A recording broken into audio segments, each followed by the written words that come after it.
교회에 있는 사람들이란 생각했던 것처럼 그다지 그렇게 깔끔하고 나이스한 사람들이 아니라는 사실을 교회를 어느 정도 다녀보면 깨닫게 됩니다. 사실 아무런 정보 없이 또는 신앙의 어떤 역사 히스토리 없이 친구를 따라 교회에 와보거나 아니면 마음이 좀 힘이 들어서 도시 한복판에 우뚝 선 십자가를 바라보게 되고 그 안에서 오늘은 좀 예배를 드려볼까라는 마음으로 교회 문을 찾고 그렇게 예배를 드리고 그 안에서 사람들을 만나게 되면 이전에 생각했던 교회는 세인트, 성, 거룩이죠. 세인트한 곳이 아니구나라는 사실을 금방 쉽게 발견하게 됩니다. 그러나 세상보다 심지어는 어느 정도 어떤 마음까지 들 때가 있냐면 이건 교회가 세상보다 더 못하다라는 생각까지 드는 경우도 생길 때가 분명히 있어요. 원래 사실 기대가 높으면 기대감이 크면 실망감도 큰 법이거든요. 지금 오늘 현대 사회가 교회를 바라보는 그 관점이 굉장히 부정적이잖아요. 좀 안타까운 현실이긴 하지만 뒤집어 생각해 보면 그만큼 세상은 교회를 주목하고 있다는 사실입니다. 교회를 주목하고 교회 안에 있는 저와 여러분들 성도들을 주목하고 있다는 사실이에요. 이 고린도 교회도 마찬가지였습니다. 오늘 이 시간 우리가 성경 안에 있는 신약 성경의 귀한 또 말씀으로 고린도 전서와 후서가 기록되어 있기 때문에 이 고린도 교회가 굉장히 성령 충만하고 은혜가 풍성한 사도 바울이 목회했었던 사도 바울을 통해서 세워진 그런 아주 귀하고 소중한 교회라는 그런 인식을 기본적으로 전제하고 있을 수 있습니다. 하지만 현실로 들어가면 이 고린도 교회도 지금 우리와 마찬가지로 오늘날의 현대사회에 살아가고 있는 우리가 지금 속해 있는 이 교회와 마찬가지로 문제점들이 아주 많았습니다. 그 문제점 한 가지가 아니라 굉장히 다양한 최소 서너 가지 이상의 문제들이 동시다발적으로 터졌던 교회였습니다. 사도 바울은 오늘 이 고린도 후서 전서와 후서의 저자인 사도 바울은 이 고린도 교회의 목회자입니다. 그런데 아시는 분은 아시겠지만 사도 바울은 이 고린도 교회 한 군데만 목회를 하진 않았어요. 다니면서 소아시아 지역의 그 교회들을 다니면서 교회를 빌드업 시켰고 또 거기서 오랫동안 있지 않고 짧게는 1년 아주 오랫동안 가장 길게 있었던 교회가 제가 알기로는 에베소 교회, 거기가 바로 3년 정도 있었던 것 같습니다. 이렇게 순회를 하면서 다녔죠. 이 고린도 교회는 오늘 본문을 기준으로 딱 사도 바울이 2번 있었던 교회예요. 2번. 그래서 오늘 본문 첫 번 1절에는 이렇게 얘기합니다. 내가 이제 3번째 너희에게 가리니 두세 증인의 입으로 말마다 확정하리라. 이번에 3번째 가기로 그는 이제 마음을 먹은 겁니다. 사도 바울이 그 고린도 교회를 갔을 때 어떤 마음이었냐면 내가 3번째 교회를 갔을 때는 그 교회가 이 고린도 교회가 내가 정말 애증하는 그 교회가 좀 잠잠했으면 좋겠구나라는 그런 심정이 오늘 본문에 담겨 있어요. 그만큼 너무나도 문제가 많았던 교회였기 때문에 사도 바울이 그 교회에 있지 않았어요. 목회자 사도 바울이 그 교회에 있지 않고 전도여행을 계속 다녔던 상황 속에서 들려오는 이 고린도 교회에 대한 얘기는 기대했던 어떤 그런 목회자로서의 어떤 좋은 교회, 아주 좋은 열매가 있는 교회라기보다는 다양한 문제들만 계속 들려왔던 상황이죠. 그래서 큰 마음 먹고 이번 내가 3번째로 이 고린도 교회를 방문해야겠구나라는 마음을 확신을 갖고 오늘의 이제 편지를 쓰게 됩니다. 근데 그 심정이 어떤 심정이었냐면은 내가 3번째 이 고린도 교회를 방문할 때는 좀 이 고린도 교회, 우리 교회가 잠잠해졌으면 좋겠다는 거죠.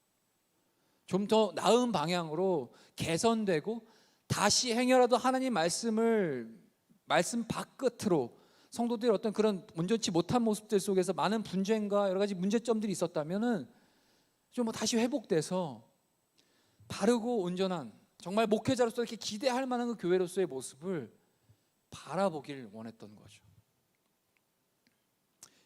교회는 여러분도 잘 아실 겁니다. 이 회사 저 회사 옮겨 다니듯 할 수 있는 것이 아니에요. 교회는 예수 그리스도께서 자신의 핏값을 치러 세우신 교회입니다. 그렇기 때문에 교회는 누가 어떤 모습을 가지고 비판을 하고 어떤 흠을 잡고 어떤 그 이름을, 교회를 허물을 자꾸 발견하게 하려는 노력을 시도를 할지라도 그 교회는 예수 그리스도의 생명의 핏값으로 세워진 교회이기 때문에 절대로 흔들려서는 안 되고요, 절대로 무너져서는 안 될 것이 바로 교회입니다. 물론 주님의 말씀 앞에 서 있는 건강한 교회를 얘기하는 거죠. 뭐 이단교회나, 사실 이단은 교회라고 표현하기가 힘들죠. 자, 하지만 성도들은 교회를 이곳 저곳 옮겨 다니는, 마치 알바를 여기 갔다 저기 갔다, 이직을 여기 갔다 했듯이 자신들의 입맛과 성향에 맞게끔 그렇게 옮겨 다닐 만한 그런 곳이 아니에요. 예, 여러분 청년 세대들은 요즘 좀 많은 인식들이 굉장히 교회에 대해서, 뭐 여러분들은 아닐 겁니다. 근데 제 주변에 많아요. 굉장히 가볍게 여깁니다. 교회를 옮기는 일에 있어서. 기본적으로 왜 그런 현상이 생기냐면은 교회를 가족이라는 개념을 갖고 있지 않은 거예요. 교회는 가족이라는 개념이 필요합니다. 여러분들은 신앙 공동체예요. 성도 교회에 소속되어 있는 청년부 신앙 공동체입니다. 성도 교회에 소속되어 있는 신앙 공동체라는 건 뭐냐? 한 교회 울타리 밑에 예수 그리스도 안에서 우리는 하나 된 가족이라는 뜻이에요. 가족 쉽게 바꿀 수 있나요, 여러분? 어저께 어머니가 용돈을 그냥 삭감시키셨네. 빈정이 확상하네. 오늘 어머니 다시 구해봐야겠어. 이런 일이 있나요? 없죠. 가족을 어떻게 마음대로 자기가 원하는 대로 이렇게 후딱후딱 바꿀 수가 있을까요? 불가능하죠. 교회는 더 그리스도의 피로 맺어진 신앙 공동체, 곧 신앙 가족 공동체예요. 에베소서에서 그래서 그렇게 얘기하잖아요. 하나님의 권속이다라고 표현하죠. 권속. 그게 가족의 개념이 있는 거거든요. 하나님의 백성 그리고 가족이 이렇게 융합되어 있는 표현이에요. 그리고 예수님께서도 하나님 아버지의 뜻대로 행하는 자는 형제요 자매요 가족이다라고까지 말씀하셨죠. 우리가 주님의 뜻 안에서 모여 있는 거 아닙니까? 그러니까 교회 가면은 부담스럽게 막 형제님 자매님 하잖아요. 다 이유가 있는 거예요. 오늘 본문에서 보면 내가 이제 세 번째 너희, 1절과 2절 좀 읽어드릴게요. 내가 이제 세 번째 너에게 가리니 두세 증인으로 입으로 말마다 확정하리라. 내가 이미 말했거니와 지금 떠나 있으면 두 번째 대면했을 때와 같이 전에 죄 지은 자들과 그 남은 모든 사람에게 미리 말하노니 내가 다시 감히 용서하지 아니라. 지금 바울이 화가 많이 나 있는 상태예요. 목회자 바울이 그 교회를, 고린도 교회를 잠시 자리를 비웠을 때 수많은 논쟁과 문제거리들이 있었죠. 근데 문제는 이번이 처음이 아니라 바울이 첫 번째 갔을 때도 두 번째 갔을 때도 그 교회 안에는 늘 문제거리가 있었어요. 근데 이제 세 번째 내가 갈 때는 이제는 가만히 내가 두고 볼 수가 없다. 두세 증인의 입으로 말마다 확증하겠다라는 건 뭐냐면은, 구약에서는 죄에 대한 심판을 내릴 때, 죄를 졌을 때 그것에 대한 합당한 심판을 내릴 때 한 사람의 증언 가지고는 안 됐어요. 최소 3명이 필요했어요. 예를 들면 간음하다 걸렸습니다. 그럼 간음하다 걸린 그 사람의 첫 번째 목격자가 증언을 하죠. 이 사람이 간음했습니다. 그 율법에 어긋나잖아요. 거룩하지 못한 거. 근데 그 한 사람, 첫 번째 발견한 한 사람만 가지고 이 사람은 죄인입니다. 정죄를 딱딱 해갖고 돌로 쳐 죽이라고 했거든요. 율법에서는 부정하면 부정한 자, 간음한 자 돌로 쳐 죽이라고 그랬어요. 그 자리에서 돌을 쳐 죽일 수 있는 그게 아니었어요. 옆에서 2명의 증인이 더 필요했어요. 그래서 오늘 바울이 내가 너희네 갈 텐데 두세 증인의 입으로 내가 그 가면은 너희들의 그 죄를 내가 분명히 묻겠다라는 거예요. 근데 이게 가만히 보면요, 이게 바울의 그 목회자로서의 그 애증이 담겨 있는 표현이에요. 굉장히 무섭고 격한 표현이긴 하지만 이건 어떻게 보면 뒤집어서 얘기하는 거예요. 마지막 경고니까 지금 너희들 당장 돌이켜 회개하라는 뜻이거든요. 부모가 자식한테 너 다시는 보기 싫어, 야 이 꼴도 보기 싫어 라고 얘기를 한다면 물론 자녀는 순간 상처를 받겠죠. 하지만 부모가 그렇게 표현을 할 때 정말 그 자녀가 꼴도 보기 싫어서 그런 표현을 한 걸까요? 아니죠. 얼른 돌이켜서 다시금 자녀의 모습을 다시 찾기를 원하는 그 부모의 심정인 거죠. 물론 표현이 좀 격하긴 했지만, 그것처럼 사도 바울은 이 고린도 교회 성도들이 자신이 그 믿음으로 낳은 자식들이기 때문에 그 미숙한 신앙의 모습 속에서 바른 교훈이 필요하고 강한 책망을 통해서라도 그들에게 있어서 바른 믿음을 세워주기 위한 그 리더자의 마음이 여기 담겨 있는 겁니다. 바울 목회자라고 분명히 얘기했습니다. 이 목회자로서 고린도 교회 안에 발생한 그 여러 문제들을 해결하기 위해서 이 오늘 고린도 후서를 기록한 거예요. 고린도 전서는 그 교회 안에 있는 성도들 간의 그런 문제점들이 이렇게 드러나요.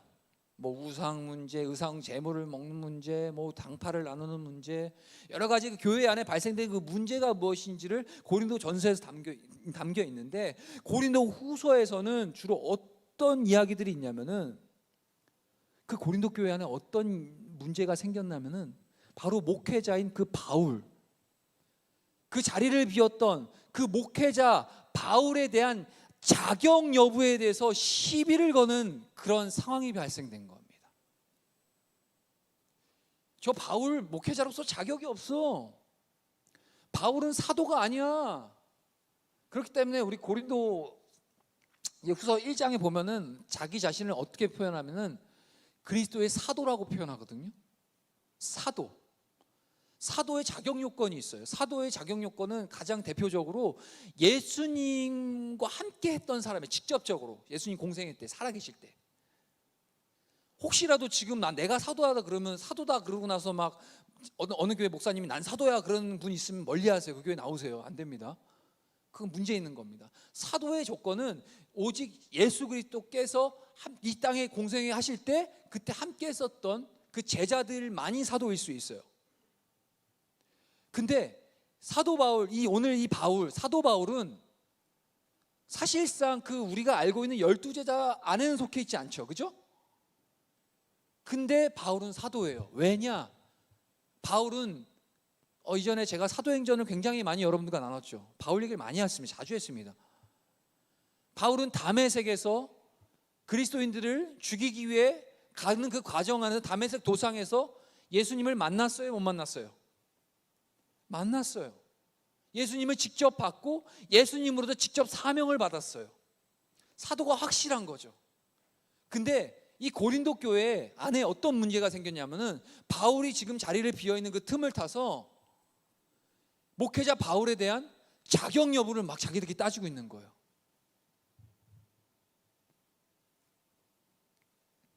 저 바울은 사도 아니야. 예수님이랑 그렇게 뭐 있었던 적도 없잖아. 그러니까 교회를 흔들고 교회를 분열시키려 하는 그 일련의 그 거짓 교사들, 거짓말하는 자들이 이 고린도 교회 안에 침투돼서 교회를 흔드는데 가장 먼저 걸고 넘어지는 게 바로 목회자인 거예요. 여러분, 신천지가 잘하는 짓입니다. 그거 제가 스포를 좀 하면 저희 4월 첫째 주에 기독교 세계관 강좌가 있습니다. 그때 신천지에 관련해서 아주 적나라하게 여러분들에게 알려드릴 귀한 또 메신저가 옵니다. 기대하시고. 신천지가 잘하는 짓이 그거예요. 가장 먼저 교회 들어가서 이 담임 목회자에 대한 불만이 있는 사람 먼저 이렇게 모니터를 쭉 해요. 스캐닝을 쭉 하고 가요. 접근을 해서 야 너도 그래 나도 그래 하면서 계속 분열을 조장합니다. 그리고 무리를 만들어요. 이렇게 생각하는 사람 모여. 내가 아니지, 그거 아니지, 그렇지, 우리 일어나야 돼. 그렇게 가는 거예요. 그래서 정작 신천지는 그 선동한 한 사람인데 그 한 사람으로 인해서 무리가 생겨요. 그래서 그 무리가 교회를 흔드는 거죠. 근데 나름 입장에서는 그 무리도 서로 다른 의견일 수 있겠지만 결국의 목적은 교회를 나름대로 잘 세워보기 위한, 지키기 위한 목적으로 모인 거예요. 좀 더 나음을 위해서. 근데 이제 이상하게 이제 신천지에 미혹이 돼서 그렇게 되는 거죠. 하여튼 담임 목회자를 먼저 흔드는 거, 그게 교회를 무너뜨리는 첫 번째 방법입니다. 이 고린도 교회가 그랬어요. 뭘로? 그 목회자의 자질, 자격. 과연 그는 이 고린도 교회에 담임 목회를 할 자격이 있는 자인가 없는가. 그래서 바울은 오늘 이 고린도 후서를 통해서 자신이 예수 그리스도의 사도됨을 변증함으로써 당시에 그 고린도 교회 안에 침투해 있었던 그 거짓 교사들의 미혹으로 인해 쌓여왔던 그 모든 오해들을 성도들에게 풀어가고자 이 고린도 후서를 기록한 겁니다. 이 오늘 본문에는 사도 바울의 인격, 그리고 그의 사도적인 권위, 그리고 그가 그 교회에서 거둔 헌금을 거두는 목적 등 자신을 공격하는 그 공격의 화살이 사도 바울 자신을 직접 겨냥하는 것, 거기에 대해서 그리스도 안에서 바른 교회를 바르게 지켜내고 바르게 바라봐야 되는 것이 무엇인지를 이 고린도후서에 담아놓고 있는 겁니다. 사탄의 작전이 아주 과감해집니다. 고린도 전서만 가도 그저 흔히 교회 안에서 일어날 법한 문제들이 어떤 분열의 핵심이 돼요. 근데 이 고린도 후서로 돌아오면 사탄의 전략은 더 강렬해지죠. 바로 앞서 얘기했던 것처럼 목회자를 모함케 하고 오해케 만드는 그런 상황으로 이제 흔들어 갑니다.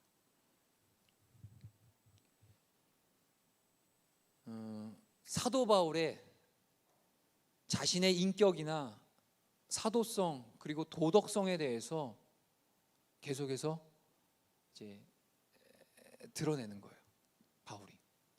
저는 이걸 읽으면서 어떤 심정이 들었냐면은 이게 얼마나 사람이 초라해졌을까.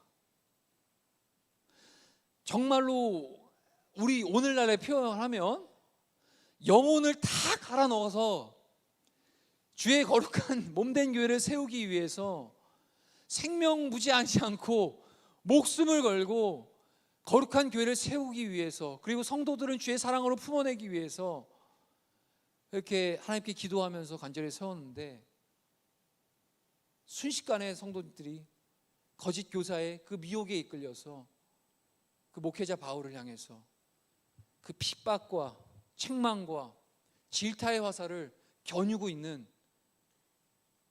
그 안에서 그들에게 다시 자신의 사도됨, 그리고 자신의 인격성, 그리고 자신의 사명, 이런 것들을 편지를 기록하면서 구구절절히 이거를 해명하고 있는 그 목회자의 바울의 심정이 과연 어땠을지 참 이렇게 약간 살짝 울컥할 때가 있었어요. 자, 어쨌든 이 바울의 얘기, 오늘의 이 본문을 통해서 제가 여러분들에게 나누고자 하는 메시지가 있습니다. 그것은 뭐냐? 목회자를 잘 섬기십시오, 목회자 무조건 믿으십시오, 아니 이거는 기본이고요. 이거는 건강한 교회에서 이룰 수 있는 아주 기본적인 것입니다.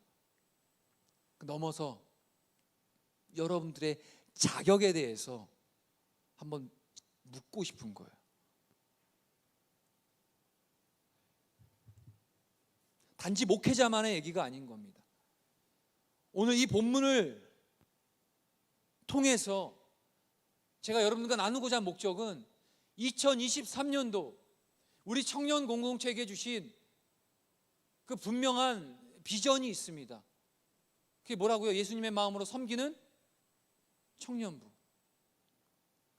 주의 마음으로, 예수 그리스도의 마음으로 교회와 가정과 이웃과 그리고 우리는 세상을 섬겨야 할 우리에게 있어서 반드시 필요한 말씀이라고 저는 생각했기 때문에 오늘 말씀 본문을 정했습니다. 여러분들 질문합니다. 나는 신앙인의 자격이 있다. 나는 성도교회 교인으로서 자격이 충분하다 라고 생각하는 사람은 발가락을 꼼지락거려 주세요. 예, 몇 분 계신 것 같아요. 예. 자격을 논하자고 한다면 과연 어느 누가 그 자격 요건에 합당하게 부합하여 있을 수 있을까요?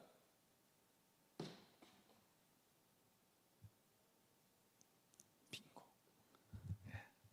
이게 다들 졸리니까 이게 소품이 이렇게 저를 도와주네요. 자, 진지한 얘기하는데 자격을 묻고 싶은 거예요. 왜냐? 우리가 오늘 이 자리에 나와서 예수님 앞에 예배하고 구원받은 성도로서의 나아갈 수 있는 자격 요건이 우리 안에 있기 때문에 우리가 이 자리에 나올 수 있는 건가요? 저는 단연코 저를 포함 여기 있는 사람 중에 어느 누구도 자격이 있어서 이 자리에 나온 사람 아무도 없다는 확신합니다. 저는 죄의 문제를 여러분들 스스로가 온갖 어디 다른 어떤 타 종교처럼 수행과 고행을 해서 정말로 돌을 닦아서 될 것 같으면 이 자리에 여기 왜 나와 있습니까? 지리산 들어가 있지. 그죠? 우리 스스로 우리의 죄를 씻어낼 수 있는, 우리가 하나님 앞에 거룩함으로 나아갈 수 있는 그런 자격은 단 0.0001%도 없는 그런 존재가 우리입니다. 인간이란 존재인 거예요. 그래서 출발 자체가 자격을 논할 수 있는 조건이 안 된다는 거예요. 근데 가만히 이렇게 보면 우리 청년들이 이 세상이 뿌려놓는 그 수많은 거짓말에 속아 있어요. 물론 세상은 자격을 논합니다. 객관적인 어떤 그런 인증, 라이센스의 절차를 구하죠.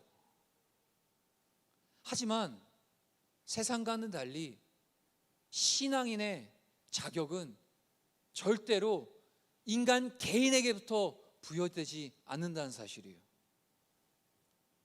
오늘 본문에서 목회자 바울을 향해서 자격 요건이 무엇인지에 대해서 그 신랄하게 그것을 하나씩 요목조목 따지고 있는 그 고린도 교회 성도들의 그 문제점이 뭐였어요? 바울이 아닌 그럼 어느 누가 오면 그들이 기대하고 그들이 꿈꿨던 그런 굉장한 아름다운 그 교회의 모습들을 이뤄갈 수 있었을까요? 아니죠. 바울이 왔는데도 그렇게 자격 요건을 따지고 있는데 과연 어느 누가 온들 그 자리에 그들이 만족할 만큼의 목회적 자질을 보여줄 수 있었을까요? 아니죠. 우리 청년 공동체 이제 2월입니다. 이제 돌아오는 주에 청년 일부가 수련회를 하고 그 다음 주에는 우리 청년 2부가 겨울 수련회를 합니다. 정말 많이 기도하고 정말 많이 준비하고 정말 많이 회의하고 정말 많이 머리를 싸매면서 어떻게 하면은 은혜롭고 풍성한 것들로 우리 청년 공동체가 함께 이 수련회를 통해서 은혜를 나눌까 정말 잠 안 자고 그렇게 열심히 하고 있어요. 준비하고 있어요. 정말 칭찬해 줘야 되고 격려해 줘야 되고 이들을 위해 기도해 줘야 됩니다. 근데 가끔씩 자기 자신의 그 한계를 보며 굉장히 힘들어하는 모습을 발견할 때가 있어요. 사람이니까 어쩔 수 없습니다. 자신의 연약함이 보여지죠. 근데 문제는 자신의 한계를 발견한 그 다음이에요. 그렇다면 그 한계를 어떻게 채워갈 수 있을까요? 자신의 연약함이 맞다면 그걸 어떻게 그거를 대체할 수 있을까요? 다시 개선할 수 있는 방법이 뭘까요? 뭐 더 많은 회의를 해서, 더 많이 뭐 서로 관계를 친해져서, 아니면 더 뭔가 리서치 데이터를 더 확보해야 돼서, 아니면 더 많이 연습해서, 더 좋은 프로그램을 발견해서? 아니요. 나는 자격이 없구나. 나는 애초에 내가 설 만한 자격이 있어서 선 자리가 아니구나라는 것을 아는 것, 깨닫는 것, 거기까지 우리가 할 수 있는 겁니다. 아는 것, 거기서부터 우리의 신앙은 출발하게 되어 있는 거거든요. 내가 약할 때 주님의 강함이 드러납니다. 우리가 잘 아는, 이따가 우리가 결단 찬양 약할 때 강함 대신에, 맞죠? 그죠? 예. 그걸 찬양할 건데, 그 찬양의 배경도 고린도 후서에서 나오는 거예요. 사도 바울의 고백이에요. 내가 약해야 돼. 도리어 나의 약함이 드러나야 돼. 그렇기 때문에 내 안에 계신 강하신 그 주님이 나타나는 겁니다. 어느 누가 우리가 너는 자격이 있고 너는 자격이 없어, 어떻게 그거를 기준을 할 수가 있을까요? 기준을 내고 그걸 평가할 수 있을까요? 그건 불가능합니다.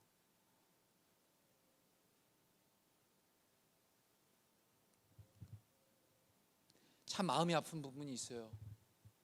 우리는 그리스도의 군사로 하나님께서 우리를 불러주셨거든요.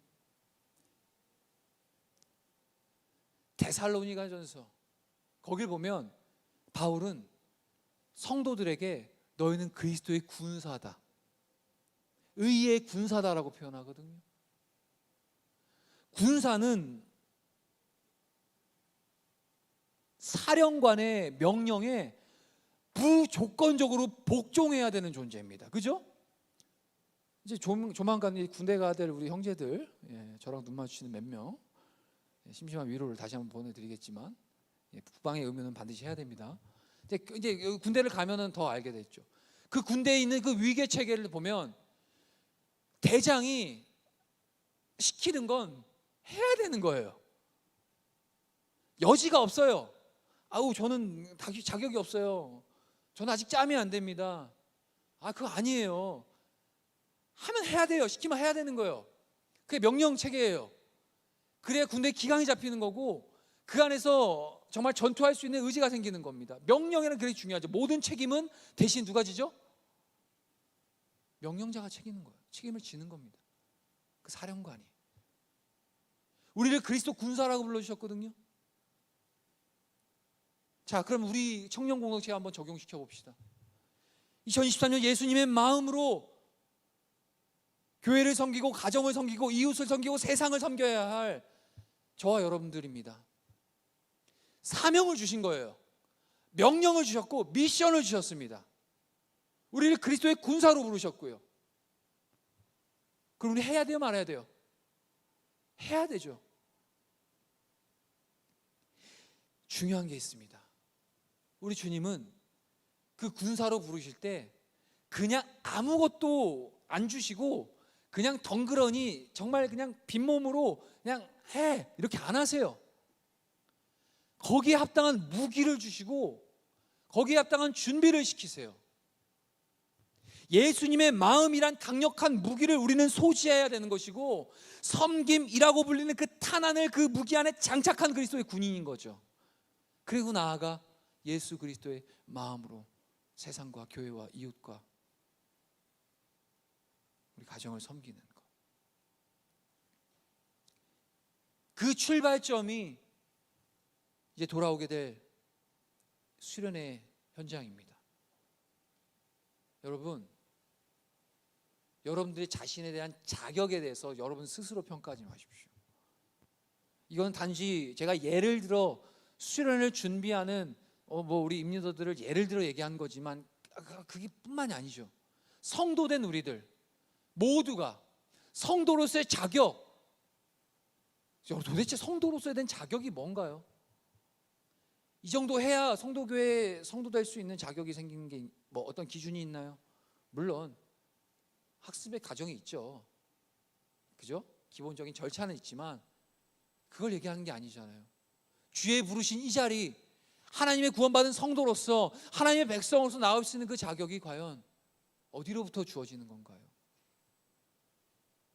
여러분들 아마 끊임없이 신앙생활을 이제 앞으로 하게 되면 끊임없이 발견될 겁니다. 어떤 게 발견돼요? 자신의 연약함을. 하나님의 말씀 앞에 비추어 봤을 때 조금도 이 말씀과는 흉내낼 수 없는, 흉내내지 못한 그런 연약한 자신의 모습을 끊임없이 발견하게 될 겁니다. 그럼 그때마다 나는 교인된 자격이 없어. 나는 하나님의 자녀가 될 자격이 없어. 난 예수님의 제자가 될 자격이 없어 라고 하면서 다 놔버리고 다 주저앉아버리고 그렇게 살아가실 건가요? 아니에요. 애시장초 우리에게 자격이 없습니다. 우리에게 필요한 건 믿음입니다. 오늘 본문의 제목이 뭐예요? 믿음 안에 있는가? 5절 한번 읽어봅시다. 한번 띄워주실래요? 우리 함께 읽어봅시다. 시작. 너희는 믿음 안에 있는가? 너희 자신을 시험하고 너희 자신을 확증하라. 예수 그리스도께서 너희 안에 계신 줄을 너희가 스스로 알지 못하느냐? 그렇지 않으면 너희는 버림받은 자니라. 소망이 여기 있는 거예요. 예수 그리스도께서 우리 안에 계시기 때문에 우리는 이 자리에 설 수 있는 거예요. 그리스도 예수께서 우리와 함께 동행하시고 단 한순간도 우리와 떨어지지 않으시고 주님이 우리 안에 in Christ, 크리스토스, 주님 안에 귀속되어 있는 우리이기 때문에 그런 우리가 세상에 나아가 아니 영적인 그리스도의 전쟁을 치르는 군사로서 살아가는 것, 내가 싸우는 싸움이 아니잖아요. 내가 치르는 싸움이 아니라는 거예요. 내 안에 계신 주님이 치르시는, 주님이 그 승리하심으로 이기시는 그 싸움, 정말 여러분들이 꾸준히 얘기 드립니다. 우리는 이겨놓고 싸우는 전쟁 중이라고요. 이미 이겨놓고 싸우는 전쟁 중이라는 겁니다. 자기 자신을 바라보는 신앙의 연약한 모습 때문에 절망하지 마십시오. 애초에 시작 자체가 나로선 불가능했습니다. 그리스도 안에 있다라는 그 분명한 진리, 그것을 여러분 믿음으로 수납하십시오. 그게 답입니다. 근데 많이 오해하죠. 그 자격 요건에 대한 그 기준이 자기 자신에게도 내가 매겨놓은 그 신앙의 바른 신앙인의 모습의 그 갖춰야 할 자격, 요건, 그걸 자기 자신을 바라보고 평가할 때 애초에 답이 안 나오는 자기 자신을 바라보면서 난 왜 이렇게 못 살까? 왜 그렇게 못하지? 하면서 절망하죠. 근데 문제는, 더 큰 문제는 뭔지 아세요? 그 똑같은 자격, 자기가 매겨놓은, 스스로 매겨놓은 그 기준이 이제 상대방한테 그대로 또 갑니다. 그래서 너는 그러면서 안 돼. 넌 그래서 안 돼. 넌 자격이 없어. 그리고 그 기준이 이제 어디로 가는지 아세요? 크게는 교회로 갑니다. 마치 이 고린도 교회처럼. 그리고 목회자한테 가고 교회에 갑니다.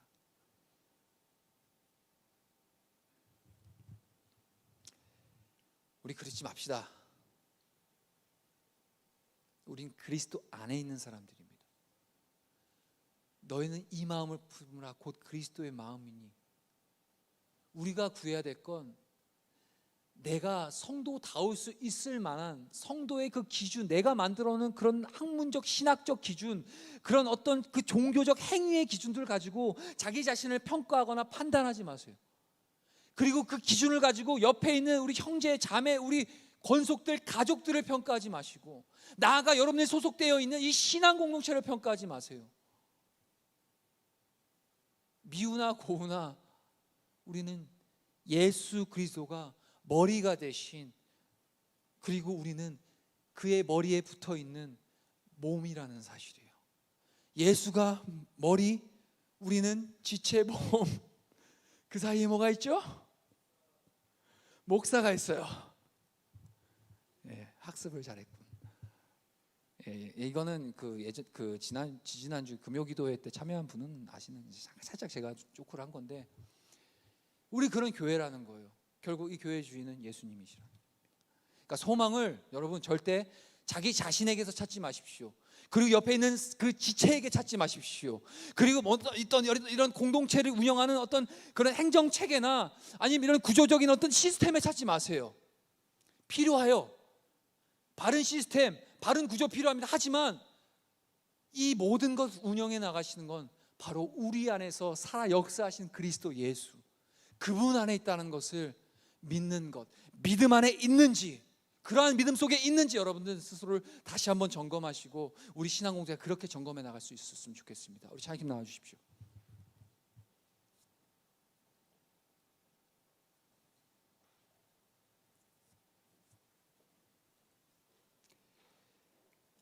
제가 이 설교를 준비하면서 굉장히 심플한 얘기를 계속 제가 막 돌려 얘기한 것 같은데, 우리는 다 자격이 없습니다. 자격 없지만 우리를 이곳에 불러주시고 우리를 하나님의 자녀로 세워주신 건 하나님의 절대적인 은혜라는 사실, 예수 그리스도 그분의 공로만이 우리를 이 자리에, 이곳에 우리의 사명의 그 주어진 역할과 그 부르심을 존재케 한다는 사실 반드시 기억하십시오. 그리고 그 은혜를 가지고 자기 자신을 바라보십시오. 그리고 옆에 있는 지체들을 바라봐 주시고 교회를 바라봐 주십시오. 여러분들은 성도교회를 엄청 사랑하는 건 알고 있습니다. 하지만 성도교회만 사랑할 것이 아니라 예수 그리스도의 핏값을 해주신 모든 교회를 사랑하십시오. 뭐 전주 약할 때가 한번 주시네, BGM. 제가 이 설교를 준비하면서 제가 2020년 8월 달에 제 페이스북 피드에다 남겼던 글이 생각났습니다. 그냥 그걸 제가 그대로 옮겨왔습니다. 그냥 여러분들, 왜 없지? 있다. 그냥 그때 제 심정이었습니다. 읽어드릴게요. 잘 들어봐 주세요. 제목, 팔이 아프다. 제 별명이 정팔이에요. 약간 쪼크입니다. 팔이 아프다.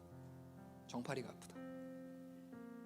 2010년 8월 설립과 함께 2020년 8월까지 지난 11년간 꾸준히 섬겨왔던 문정동에 있는 어느 개척교회, 4층짜리 다세대 건물 지하에 위치한 이 개척교회는 건물 1층 유리문을 이용해 들어가야 한다. 개척 때부터 어제까지, 이 글쓴 시간에 그 부로 어제까지 11년 동안 1층 유리문에 잘 붙어있던 예배 시간표를 누군가가 떼어버린 것이다. 예배 시간표가 유리문 표면에 접착제로 매우 강력하게 붙어 있었던 터라 웬만해선 떼어내기 쉽지 않았을 텐데, 주변의 흔적들을 보니 그 시트지 모서리 주변으로 식용유를 발라가며 일부러 떼어낸 것 같다. 누군지 모르지만 유리문에 붙은 예배 시간표를 띄워버리기 위한 그의 집중력과 열정은 굉장히 대단한 분이신 것 같다. 그 유리문 사건의 자세한 내막을 들어보니 며칠 전 밤 12시쯤 교회 건물 4층에 살고 계셨던 그 건물 주인 권사님 대문을 어떤 술 취한 남자가 사정없이 두들리길래 주인 권사님이 경찰서에 신고를 하셨고, 그 사람은 신고에 출동한 경찰에 의해 현장에서 붙잡혔다. 술 취한 그 사람은 교회가 4층에 있는 줄 알고 4층으로 올라가 애꿎은 주인집 대문을 두드려가며 난동을 부린 것이다. 그 사람은 1층 유리문에 붙어있던 예배 시간표를 뜯은 뒤 교회에 들어가 난동을 부릴 생각이었던 것이다. 화가 엄청 났었나 보다. 건물주 권사님은 무단침입 및 기물파손죄로 현장에서 잡힌 그 사람에게 손해배상 청구를 하라고 목사님께 연락을 했다. 그러나 목사님은 그 사람에게 손해배상 요구를 하거나 처벌을 묻지 않으셨다. 왜냐하면 목사님은 그가 비록 만취 상태였긴 했지만 왜 그렇게도 교회에 화가 나 있었던 것인지를 알고 계셨기 때문이다. 11년 동안 개척교회를 섬겨오면서 정말 많은 일들이 있었고, 이번 사건은 수많은 사건들 중 그저 작은 해프닝에 불과했지만 내게 시사하는 바는 작지 않은 것 같다. 나는 문정동에 있는 이 작은 개척교회의 역사를 어느 누구보다 잘 알고 있다. 개척과 함께 이 교회는 동네를 주름잡던 학교 밖 아이들, 양아치들을 신앙으로 양육하고 사랑으로 섬겼던, 그리고 신학생들도 많이 오갔던 교회이기에 그들이 말씀과 기도로 잘 세워질 수 있도록 애쓰고 힘쓰던 교회였다. 지나왔던 11년 동안 월세 한 번 제 날짜에 못 내면서도 주변 어려운 이웃들에게 나누고 베풀며 예수님 사랑을 전하던 교회였다. 또한 어느 누군가에겐 평생 기억에 남을 소중한 안식처가 되었던 교회다. 그런데 왜 이리도 미움을 받아야 하는지 모르겠다. 지난 세월 예수님 말씀 하나만을 제대로 전하겠노라 다짐하며 아무도 없는 캄캄한 성전을 홀로 지켜가며 밤마다 눈물로 기도하셨던 목사님, 연세 90 넘으신 할머니 권사님 한 분 앉아 계신 그 예배라 할지라도 하나님께 드려질 거룩한 예배이기 때문에 최선을 다해 그 시간을 드려오던 교회다. 세상이 왜 이렇게 교회를 미워하는지 나는 도무지 모르겠다. 평생 예수님 없이 진노의 자녀로만 살던 나를 위해 십자가 지고 가신 예수님의 그 사랑에 매여서 예수님 한 분 바라보며 지난 11년간 이 개척교회를 섬겨왔다. 남들 눈엔 매력 없고 재미도 없고 하찮고 빈틈투성이처럼 보이는 교회일 수 있지만 나에게만큼은 세상 어느 화려한 교회들보다 막강한 영향력이 되어준 교회가, 이 곰팡이 냄새 풀풀 나는 지하에 40평도 채 안 되는 이 개척교회다. 교회를 향해 차오르는 분노를 못 이겨서 술 취해 소동을 일으킨 그 사람을 통해 분노로 가득 찬 이 세상을 느낄 수 있다. 그런데 예수님 모르는 세상이 갖는 분노는 어쩌면 당연한 것일 수 있다.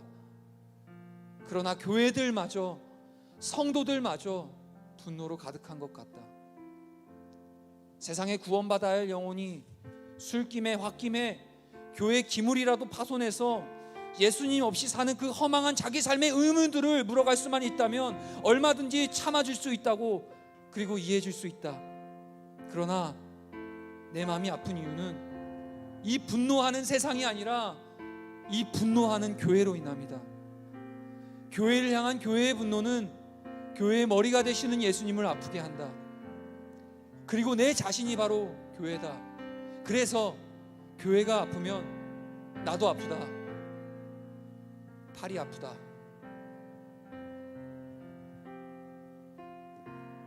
제가 섬겼던 교회 얘기지만 여러분들이 섬기는 지금 우리 선교교회, 우리가 섬기고 있는 성도교회를 향한 주님의 마음으로 여러분들 그렇게 바라보셨으면 좋겠습니다. 어느 누구도 자격 없습니다. 세상은 교회를 미워하는 게 당연한 겁니다. 세상은 진리를 거절하고 그 진리와 가까워지기 싫어하는 죄의 본성을 가진 게 당연한 거예요. 그렇기 때문에 우리가 먼저, 주님이 그리스도 안에 있는 우리가 먼저 예수님을 섬기고 마음으로 정말 주님의 사랑으로 서로를 섬기고 가정을 섬기고 이웃을 섬기고 세상을 섬겨야 되는 겁니다. 근데 왜 우리가 서로가 서로를 비난해야 하고 자격을 논해야 되고 왜 그래야 합니까? 나아가 왜 자기 스스로를, 왜 하나님 앞에 하나님이 세워준, 하나님이 나를 여기에 불러주셨는데, 하나님이 나를 구원해 주셨는데 왜 내가 자기 자신의 그 신앙의 모습들을 그렇게 자격을 부여해서 그런 모습을 기준 삼아 평가하고 있는 건가요? 우린 그리스도 안에 있습니다. 그분을 믿는 것, 그것이 오늘 저와 여러분들이 해야 될 가장 첫 번째 출발입니다. 우리 찬양합시다. 우리 자리에 일어납시다.